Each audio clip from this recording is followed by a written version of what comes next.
ko sa'yo, mama.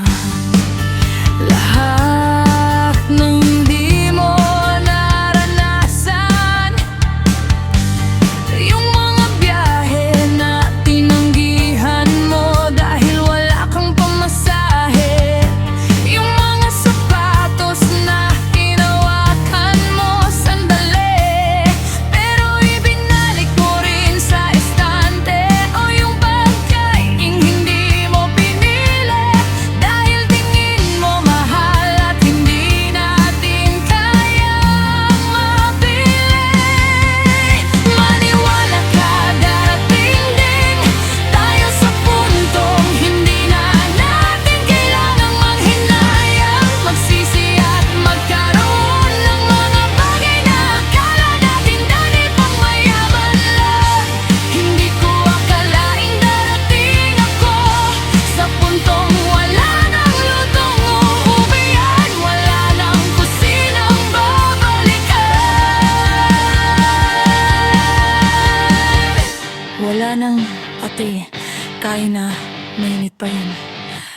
Ngayon, kapag kumakain ako mag-isa tuwing Pasko, sa mamahaling resto, sa manahin na apartment, sa tahimik na hapagpan, wala ring lasa. Kasi ang mga luto ni Lola, hindi lang iyon basta pagkain na naghahain tuwing Noche Buena. Ito rin yung alaala na hindi na kayang lutuin ng kahit sinong pa, kahit gaano man karami ang nasa mesa, at may mga pag-iwas na kusa natin ginagawa.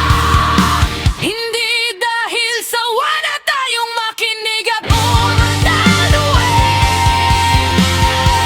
sa halip kusa natin itong ginagawa para sa ating sariling pagkalma at pagkapayapa. Sadyang may mga taro at manatag tayo kapag hindi na natin pa kinakausap.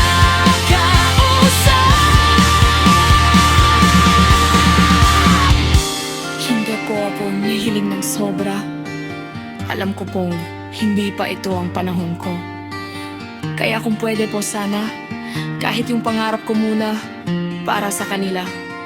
Kahit hindi pa ako yung makarating